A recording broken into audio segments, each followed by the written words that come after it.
The gym was packed that afternoon. The smell of sweat and determination filled the air, as students of all ages trained, laughed, and sparred on the mats. Parents sat in the corner, watching proudly as their children practiced kicks, punches, and stances. Among them was Emma, a shy 10-year-old girl with wide eyes and a small frame, her oversized GI karate uniform hanging awkwardly on her body. She wasn't the type to draw attention, her quiet nature and small size made her almost invisible in the crowd. But that day, something unexpected happened. The class had just finished a round of drills when Daniel, a tall, muscular man in his late 20s and a black belt at the dojo, smirked as he looked around for his next sparring partner. Known for his arrogance, Daniel often treated beginners as if they were beneath him. He wasn't cruel, exactly, but he loved showing off his skills and reminding everyone why he was at the top.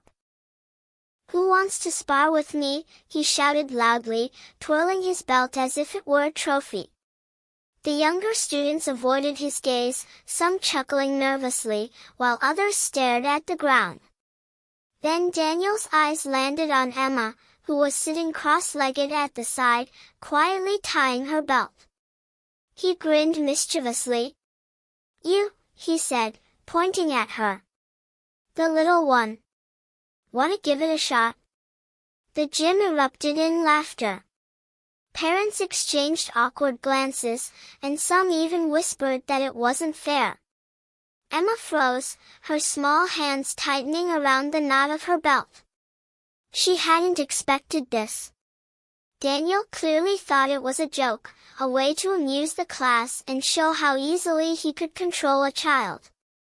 Emma's coach, Sensei Miguel, stepped forward, concern on his face. "Daniel, that's enough. She's not ready to spar at your level." But before he could finish, Emma surprised everyone. She slowly stood up, her face pale but her eyes glowing with something stronger than fear. "I'll do it," she said softly. The gym fell silent. Even Daniel raised his eyebrows in surprise before chuckling. "All right then. Let's give the crowd a show." Emma stepped onto the mat, her little feet brushing against the rough surface. She bowed respectfully, just as Sensei had taught her, and took her stance. Inside, her heart was pounding. She remembered the countless times kids at school had called her weak, the afternoons she had cried at home when she felt she wasn't good enough. But she also remembered why she had started martial arts, because her late father had always told her, "Strength isn't about size, Emma. It's about spirit. Never forget that." Daniel grinned, dropping into his stance, but it was clear he wasn't taking it seriously.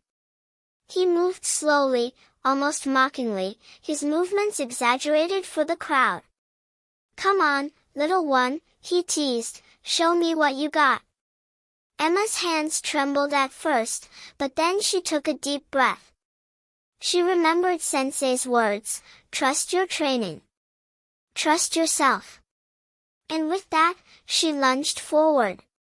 Her speed shocked everyone. Though small, Emma's movements were precise and sharp.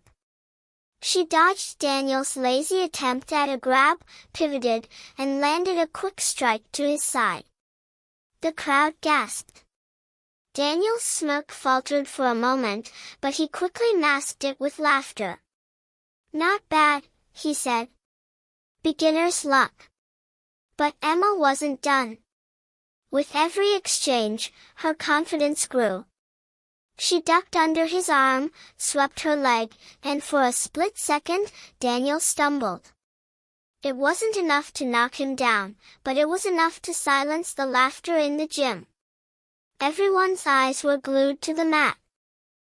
Daniel's pride began to crack. What was supposed to be a joke was turning into something else, something he hadn't expected.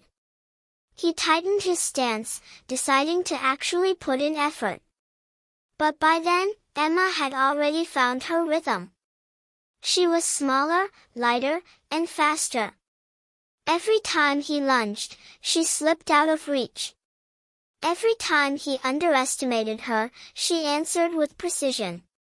And then it happened. In one swift motion, Emma spun, executed a perfect roundhouse kick, and tapped Daniel's chest so hard that he staggered back, losing his balance and dropping to one knee. The room erupted, not in laughter this time, but in stunned silence. Parents clapped hesitantly at first, and then loudly, while students cheered. Emma froze, unsure of what she had just done. Daniel stayed down for a moment, staring at the floor, his face red with embarrassment. When he finally stood up, he looked at Emma, really looked at her. There was no smirk now.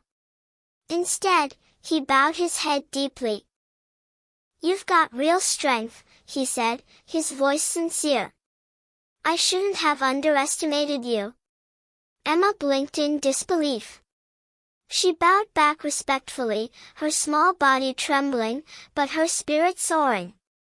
For the first time, she wasn't the invisible girl in the corner. She was someone who had silenced a room full of doubters, someone who had proven that strength isn't about age, size, or appearance. Afterward, Sensei Miguel placed a hand on her shoulder. His eyes shone with pride. "Emma, today you taught everyone here a lesson they'll never forget. Including me." The parents who had once whispered about her weakness now clapped and congratulated her. The other students looked at her with admiration. Even Daniel, humbled and respectful, offered to help train with her seriously in the future. That night, as Emma walked home with her mom, she looked up at the sky and whispered to her father's memory, "I did it, Dad. Just like you said, strength is in the spirit." And from that day on, Emma wasn't just the quiet little girl in the oversized GI. She was the girl who silenced the whole gym, and reminded everyone that courage, heart, and determination can outshine even the strongest black belt. Message for the audience: never underestimate yourself, or others. True strength is not measured in size, experience, or appearances, but in the courage to stand up, face challenges, and believe in yourself when no one else does.